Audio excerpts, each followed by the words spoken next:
Hello সবাইকে, সবাই কেমন আছেন? আশা করি খুব ভালো আছেন। তো আমরাও ভালোই আছি। তো ফার্স্ট অফ অল আমার ভয়েসটা ইগনোর করবে। কারণ আমার একটু সর্দি লেগেছে, ঠান্ডা লেগেছে আরকি। তো আমরা গিয়েছিলাম, কোথায় গিয়েছিলাম? তো এগুলো মোটামুটি একটু আরেকটু সবাই জানেন। যদিও ফটো পোস্ট করেছিলাম ১ বছর আগে। তো এটা কিন্তু ১ বছর আগের ভিডিও। এটা যখন পোস্ট করব সেই সময়কার কিন্তু ভিডিও নয়। তো এটা ১ বছর আগের ভিডিও। তো এগুলো দেখতে থাকুন। তো যাচ্ছি আমরা এই যে আমাদের ফ্লাইট মামা চলে এসেছে। এবার আমাদের সেই গন্তব্যে যাওয়ার জন্য আমরা ফ্লাইটে ফাইনালি উঠে যাব। তো টুকটুক করে চলে যাচ্ছি ফ্লাইটে ওঠার জন্য।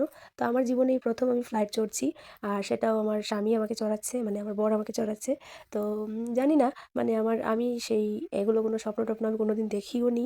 আর আমার তেমন মানে এগুলো নিয়ে আমার ভাবনা চিন্তা কোনোদিনেরই ছিল না। তো যাই হোক, বলে না এক্সপেকটেশন না রাখলেই ভালো।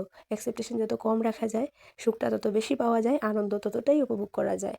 তো এই যে উঠে গেলাম, ফ্লাইটে উঠে তো উনি উপরের দিকে উনি তো উপরেই চলবেন, তো উপরে উঠে গেলেন। আমার তো অনেক ভয় লাগছিল সেই সময়। তারপর যে আনন্দগুলো আমি উপভোগ করছিলাম জানালার ধারে বসে, বসে সেগুলো বলার ভাষা আমার নেই। যারা চড়েছেন তারা তো জানেনই। আর প্রায়ই সবাই ফ্লাইট চড়েন। ফ্লাইট চড়া এমন আর কি ব্যাপার, আমার জন্য অনেকই ব্যাপার, আমার জন্য অনেক ব্যাপার। তো যাই হোক, আমরা ফাইনালি চলে আসলাম। আমরা এসেছি কলকাতাতে। তো এই যে কলকাতা এয়ারপোর্ট, তো সেখানে ফ্লাইটটা ল্যান্ড করে নিল। তো নেমে আমরা এখানে আমাদের যা মানে এই কলকাতার এ কি বলে এয়ারপোর্টটাও দেখিয়েছিলাম। ওয়াও! মানে কি বলবো, জাস্ট ওয়াও!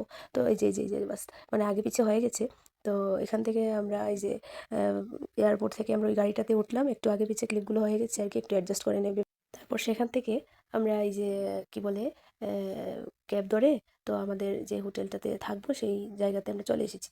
তো আসার পর সন্ধে হয়ে গেছে। তো ওরা ক্রিকেট ছিল, তো ক্রিকেট দেখছে। আমাদের রুমে টিভি ছিল। তো আমার দেওর ছিল আর আমার বর ছিল। তো ওরা টিভি দেখছে আর আমার জন্য ওদের জন্য খাওয়া-দাওয়া নিয়ে এসেছিল, আমার জন্য নিয়ে এসেছিল। আমরা সবাই মজা করে খেয়েছিলাম। Just wow! খেতে অনেক ভালো ছিল। তো এগুলো খেলাম। আর কি বলবো, টাকা পয়সা তো অনেকই যাবে আসবে। কিন্তু এরকম আনন্দ সবসময় যাবে আসবে না।